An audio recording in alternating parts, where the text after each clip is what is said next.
apa yang terjadi itu terjadi di kawasan berdaulat Ukraine, dan oleh itu elok jika kita bersama dengan duta Ukraine ke Kuala Lumpur untuk kita mengetahui tentang beberapa perkara yang begitu penting.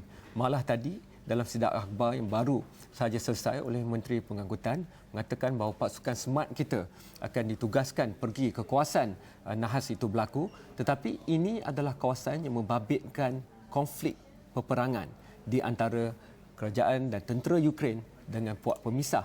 Jadi bagaimana kita akan memastikan bahawa mereka boleh sampai ke tempat itu juga adalah satu pembincangan yang perlu kita ketahui. Ini kerana tidak mungkin mereka boleh diterbangkan terus ke kawasan nahas misalnya, dan tidak ada penerbangan tempatan oleh Ukraine dalam jarak beberapa ratus kilometer dalam konteks lingkungan kawasan nahas. Oleh itu, saya ingin meminta izin untuk bicara dalam bahasa Inggeris. I would like to welcome now the Ambassador of Ukraine to Malaysia, Mr. Ihor Humennyi. Thank you so much for making time. I know you're very pressed for time and there's a lot of things for you to coordinate in between Malaysia and Ukraine. But if I can step back a bit, what happened in the sovereign territory of Ukraine? It's in Ukraine's airspace, and the crash of the plane is on the ground in Ukraine. However, we do know it's a conflict area and there's a war going on.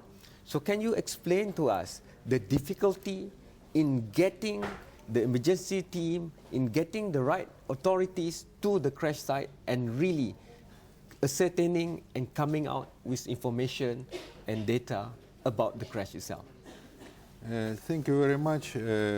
But first of all, I would like to express our deep condolences and sympathy to the people of Malaysia and, of course, to the families of the victim and to the families of those who are not Malaysian. Unfortunately, it happened in the territory of my country because in this area where it has happened, the terrorist groups very actively attacking now Ukrainian army, and the combat battles just conducted in a very high and very difficult form.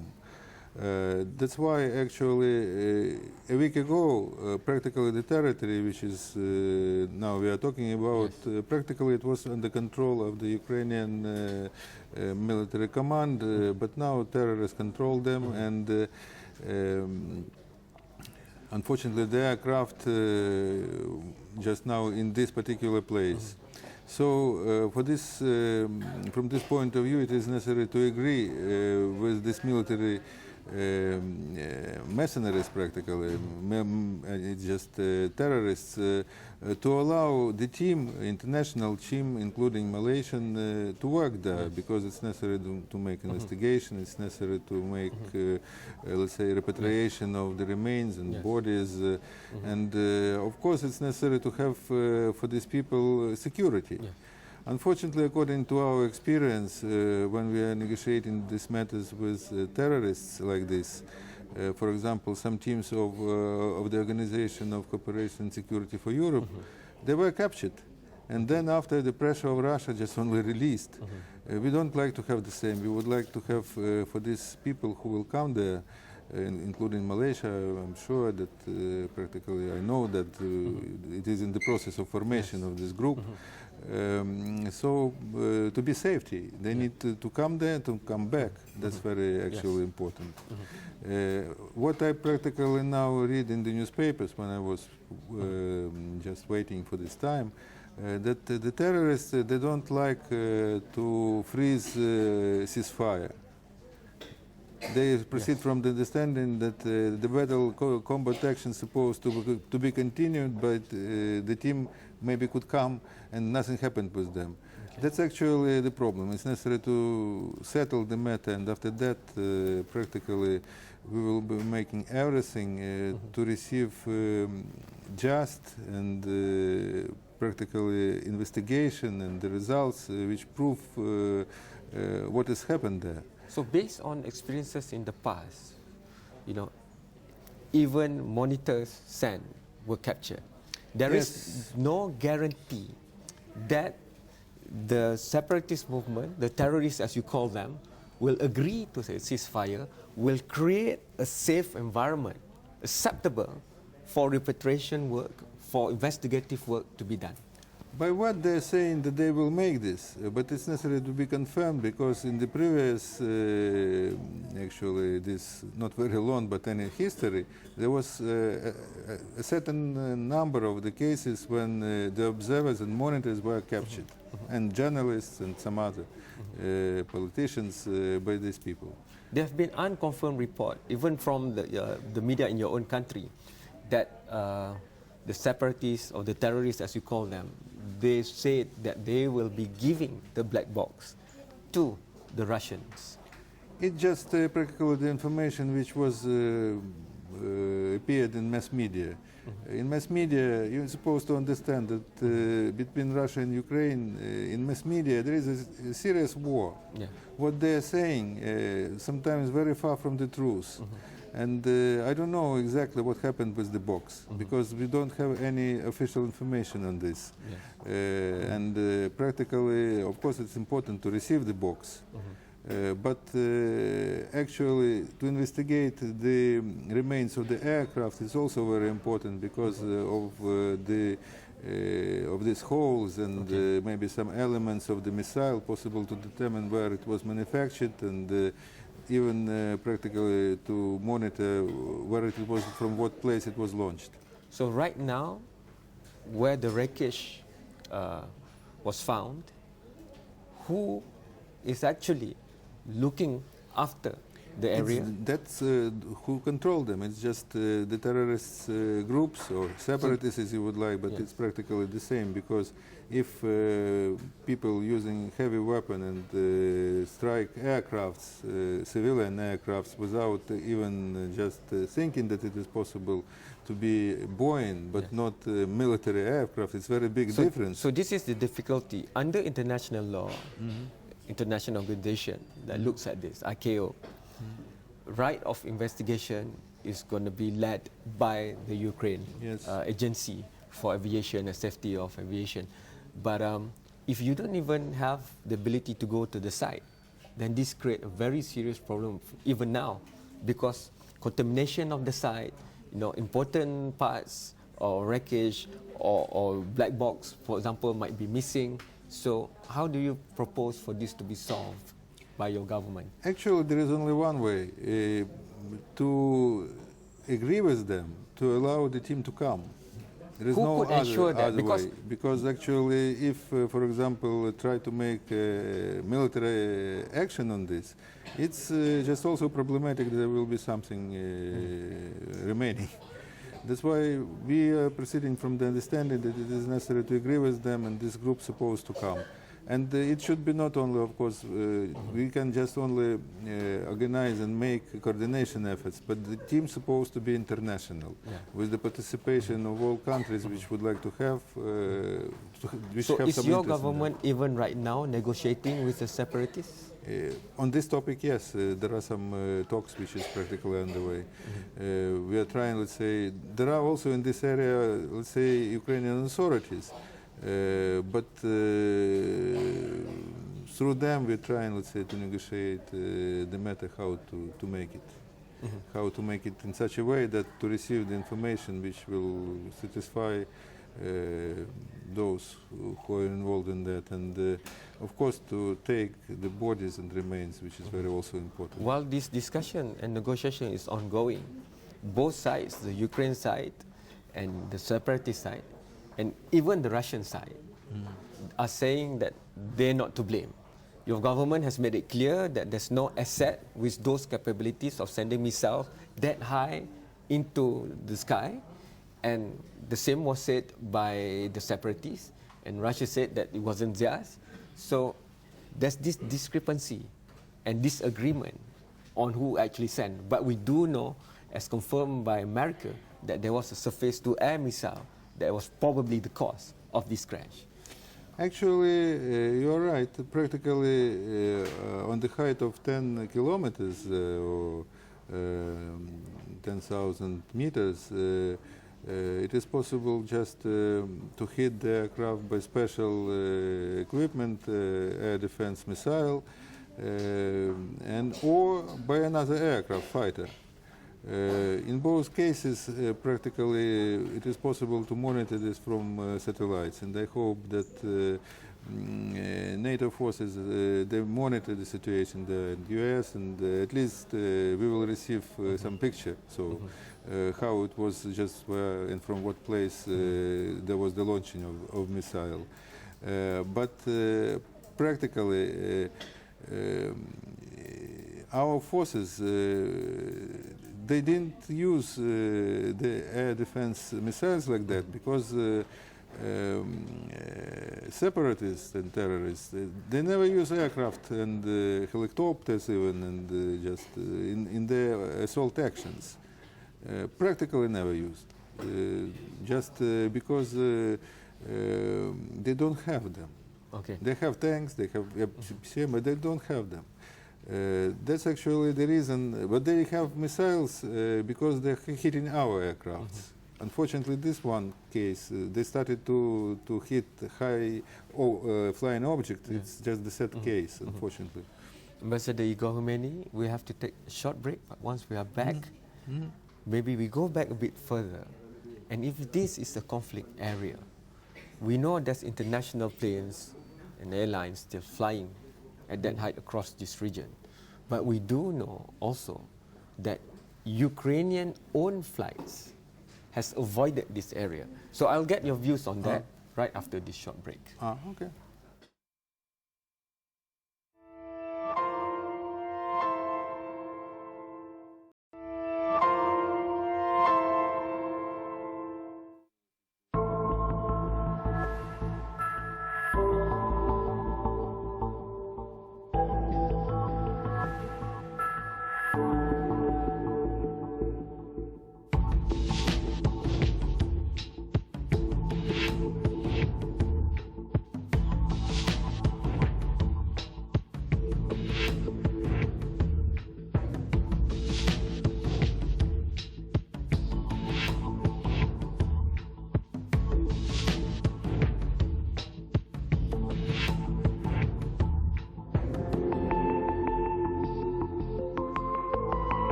Terima kasih kerana masih menonton perbincangan khas ini. Negara kita masih lagi dikejutkan dengan nahas yang terjadi kepada MH17, tetapi memandang ke depan apa yang harus dilakukan, perlu dibincangkan tentang keadaan yang berlangsung sekarang di Ukraine. Oleh itu, saya ingin terus berbicara dalam bahasa Inggeris. I would like to continue my discussion with Ambassador Ihor Humennyi. I was made to understand that within this area around Torev, the airspace, not only a few kilometers, but maybe even a few hundred kilometers, Ukrainian-owned flights, especially commercial flights, not military ones, will not go near this area. However, international flights, way higher, at maybe 10,000 feet, 10,000 meters, would be flying. So, this belief now is, if this is a conflict area, how come international flights are still flying across this area? Actually, you are right. The airports, from the very beginning of this conflict, the airports constitute one of the major interests for terrorists to be captured. And in many big cities, in Donetsk, in Lugansk, and in some other cities, the first objects which were they tried to control is the airports. That's why practically in many cases the airports to a very big extent already ruined. And to use them just for civil aviation flights, practically even sometimes impossible. Plus to that, it's just very high possibility that some terrorist attacks could be, which is they are making, but mostly for military aircrafts on the low altitude. In these particular cities, it's small cities, there are no airports. The nearest could be in Donetsk, but it is closed. In Kharkiv, which is closer, it is closed. So it is possible just to land the aircraft in Dnipropetrovsk. It's just already, I think, at least 400 or 500 kilometers, I think, from the place. That's why practically Ukrainian local aircrafts doesn't enter this area. And in principle, not too many people just would like to be there. Yes. Most of them trying to get out of there. But special aircrafts with our officials, they have the possibility to be landed, and they're working. For example, our Prime Minister visited Donetsk several times before. So practically it is possible. But for the commercial purposes, for public, no public, no public use of the airspace. No public. What the question about high altitude? I'm not a specialist. There is organizations who are monitoring this, and practically just only about 2 days, 3 days, they started to hit on Monday. On Monday, practically they shot down the Antonov 26. Antonov 26 was, you are right, practically also it was 6 kilometers or 600 meters, 6,000 meters altitude. So that was, there was also Su-25 also just I think a second. On Wednesday. Yeah. So practically before that they never used such missiles at all. After Monday and Wednesday, 3 Ukrainian planes were shot down. That's actually the operation which they would like to have. They received the new armament.